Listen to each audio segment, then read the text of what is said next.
नरक किन चीजों से नफरत करता है? आइए जानते हैं।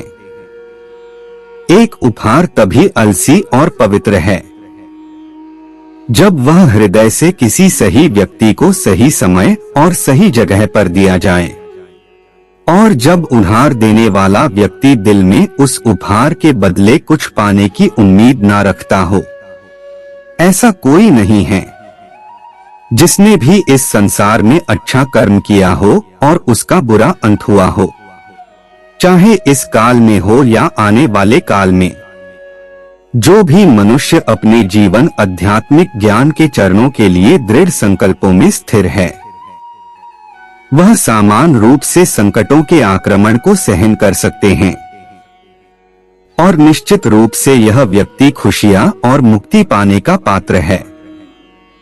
जो खुशियां बहुत लंबे समय के परिश्रम और सीखने से मिलती है, जो दुख से अंत दिलाता है, जो पहले विष के समान होता है परंतु बाद में अमृत के जैसा होता है। इस तरह की खुशियां मन की शांति से जागृत होती हैं। भगवान या परमात्मा की शांति उनके साथ होती है जिसके मन और आत्मा में एकता सामंजस्य हो, जो इच्छा और क्रोध से मुक्त हो, जो अपने स्वयं खुद के आत्मा को सही मायने में जानता हो। आपको कर्म करने का अधिकार है परंतु फल पाने का नहीं। आपको इनाम या फल पाने के लिए किसी भी क्रिया में भाग नहीं लेना चाहिए, और न ही आपको निष्क्रियता के लिए लंबे समय तक करना चाहिए। इस दुनिया में कार्य करें। अर्जुन एक ऐसे आदमी थे जिन्होंने अपने आप को स्वयं सफल बनाया, बिना किसी स्वार्थ के, और चाहे सफलता हो या हार हमेशा एक जैसे। बुद्धिमान व्यक्ति ना ही जीवित लोगों के लिए शोक मनाते हैं, ना ही मृत व्यक्ति के लिए।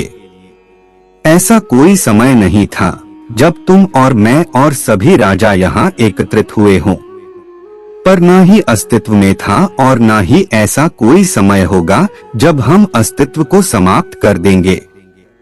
अपने कर्म पर अपना दिल लगाएं, न कि उसके फल पर। सभी काम ध्यान से करो, करुणा द्वारा निर्देशित किए हुए। जैसे कि एक कवि जनता है, तब स्वार्थी गतिविधियों को छोड़ रहा है, और बुद्धिमान घोषित करता है, त्याग फल के कार्रवाई को छोड़ रहा है। अपने कर्तव्य का पालन करना जो कि प्रकृति द्वारा निर्धारित किया हुआ हो, वह कोई पाप नहीं है। गर्मी और सर्दी, खुशी और दर्द की भावनाएं उनकी वस्तुओं के साथ होश से संपर्क के कारण होता है। वे आते हैं और चले जाते हैं, लंबे समय तक बरकरार नहीं रहते हैं।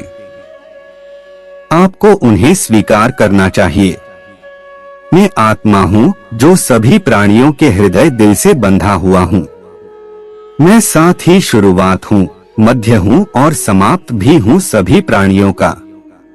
सभी वेदों में से मैं साम वेद हूँ। सभी देवों में से मैं इंद्र हूँ।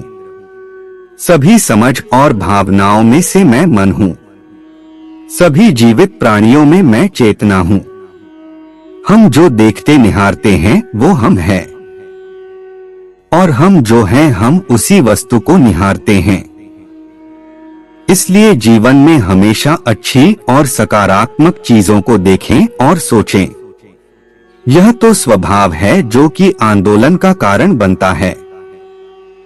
वह मैं हूँ जो सभी प्राणियों के दिल हृदय में उनके नियंत्रण के रूप में बैठा हूँ, और वह मैं हूँ स्मृति का स्रोत, ज्ञान और युक्तिवाद संबंधी।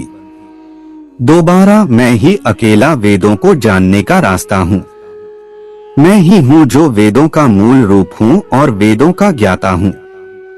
बुद्धिमान अपनी चेतना को एकजुट करना चाहिए और फल के लिए इच्छा लगाव छोड़ देना चाहिए। आपका अपने ड्यूटी पर नियंत्रण है, परंतु किसी परिणाम पर दावा करने का नियंत्रण नहीं।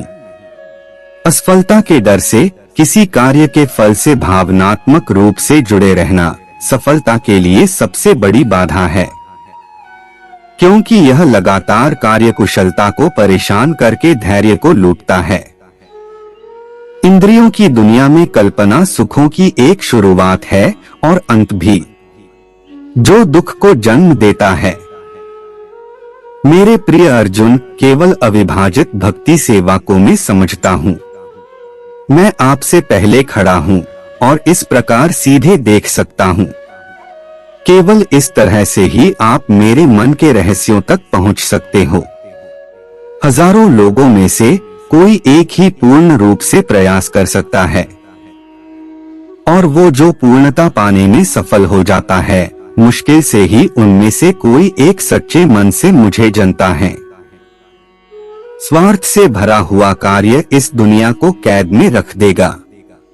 अपने जीवन से स्वार्थ को दूर रखें, बिना किसी व्यक्तिगत लाभ के। एक योगी तपस्वी से बड़ा है, एक अनुभववादी और एक कार्य के फल की चिंता करने वाले व्यक्ति से भी अधिक। इसलिए हे अर्जुन, सभी परिस्थितियों में योगी बनो। भले ही सबसे बड़ा पापी दिल से मेरी पूजा तपस्या करे, वह अपने सही इच्छा की वजह से सही होता है। वह जल्द ही शुद्ध हो जाते हैं और चिरस्थायी अनंत शांति प्राप्त करते हैं।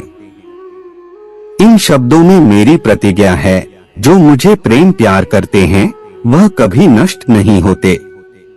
मैं समय हूँ, सबका नाशक। मैं आया हूँ दुनिया को उपभोग करने के लिए। एक जीवित इकाई रहने वाले मनुष्यों के संकट का कारण होता है। भगवान परमेश्वर के साथ अपने रिश्ते को भुला देना, क्योंकि भौतिकवादी श्री कृष्ण के आध्यात्मिक बातों को समझ नहीं सकते हैं। उन्हें यह सलाह दी जाती है कि वे शारीरिक बातों पर अपना ध्यान केंद्रित करें और देखने की कोशिश करें कि कैसे श्री कृष्ण अपने शारीरिक अभ्यावेदन से प्रकट होते हैं। क्रोध से पूरा भ्रम पैदा होता है और भ्रम से चेतना में घबराहट।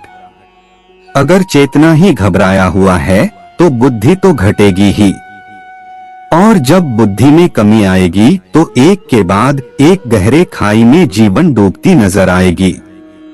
नरक 3 चीजों से नफरत करता है, वासना, क्रोध और लोभ। जय श्री कृष्णा। आज के वीडियो में आज के लिए बस इतना ही। मिलते हैं फिर अगले वीडियो में। अगर आप मेरे चैनल पर नए हैं तो मेरे लिए नहीं, श्री कृष्णा जी के लिए मेरे चैनल को सब्सक्राइब कर दीजिए।